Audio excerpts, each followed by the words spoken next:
The word of Blake. In BattleTech, no other faction can immediately evoke such strong emotional reactions when their name has just been whispered. For those not in the know, the Word of Blake was a militant renegade faction within Comstar and orchestrated a war that occurred in the late 3060s. This period of time is often referred to as the Jihad era. Unspeakable atrocities were committed as weapons of mass destruction were used, and horrifying new technology such as cybernetic super soldiers known as the Mane Domini wreaked havoc across the inner sphere.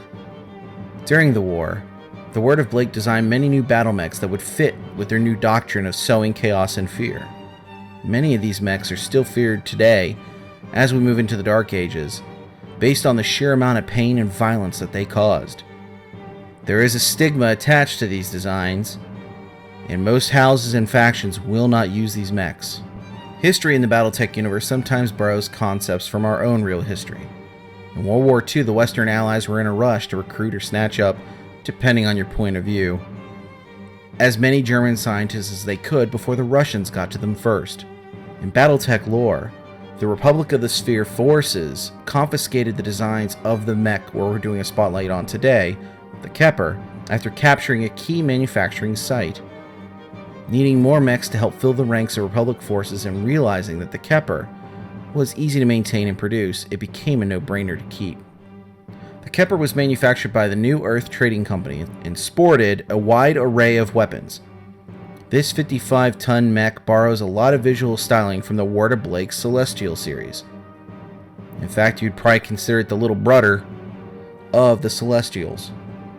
The Kheper is armed with a smorgasbord of weapons, including a Gauss rifle, an MML-7 launcher, an ER medium laser, one medium X-pulse laser, and one small VSP laser. In Alpha Strike, the Kheper is limited to the Republic of the Sphere, as it's the only faction that can effectively take it. Of course, what you do on your tabletop is whatever you want to do. TMM2, a move of 10 inches, Case 2 protection, and indirect fire 0 round out the notables of this feisty medium brawler. It'll hit hard for its weight class at short range and medium range, and at long range it stands a chance to shred some armor off its targets. In classic BattleTech, the Kheper's got a walk-run cycle of 5-8. No jump jets or anything like that. You do have the medium X-pulse laser, which is going to throw 6 damage out there at a maximum long range of 9 hexes. The small VSP laser has a damage profile of 5, 4, and 3, and VSP is variable damage depending on the range. So at short range, at 2 hexes, it's going to do 5 damage. At medium range, at 4 hexes, you're going to do 4 damage. And then at long, at 6 hexes, you're going to do 3. We all know what an ER medium laser does. It's, heat 5, damage 5. Yay! 4, 8, 12. It's got a normal Gauss rifle. That's where long range, you're going to throw long range hate down the board. There you go. And then the MML-7, where you get to choose between long LRMs and SRMs. So that's nice. It gives you the flexibility. I feel like this mech in Classic is kind of like a jack of all trades. It's a toolbox mech. I don't think by itself it's going to stand out, but maybe if you keep them in packs, which I really would love to experiment with 4 of them, if you keep them together, I think that they become a really nasty little hunting party. Or maybe they supplement a couple heavier assets to help soften up, maybe run some interference, and let the heavy guys just bash them over the head. But no, I've enjoyed running them both in Alpha Strike and Classic. I've only got a couple games with them both in, and they never lost me the game, but they also never won me the game either. They're just, I think, a solid all-around mech. The model was painted to match a scheme I previously used on my Lament, featured here.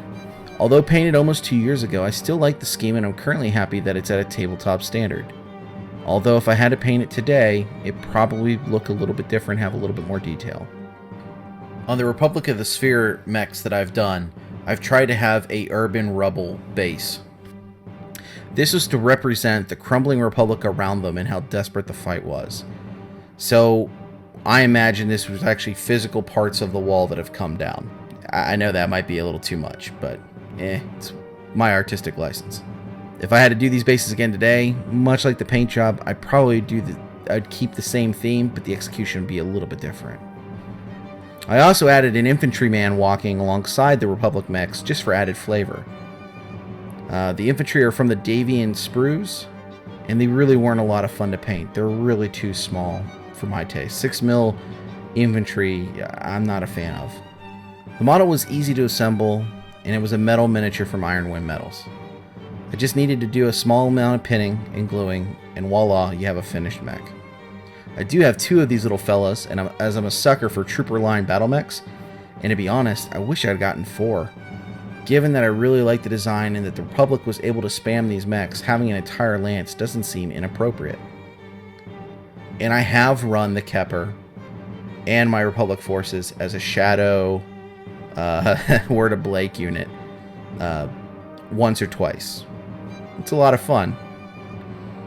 If you'd like to know more about the Kheper, check out TRO 3145, Republic of the Sphere, or TRO 3150, which is the combined new updated version of 3145, and it has all the other stuff in there too, and Record Sheets 3145 Unabridged. Hey, thanks for watching. If you want to help the channel grow, just share the video with a friend or a Facebook group or something like that.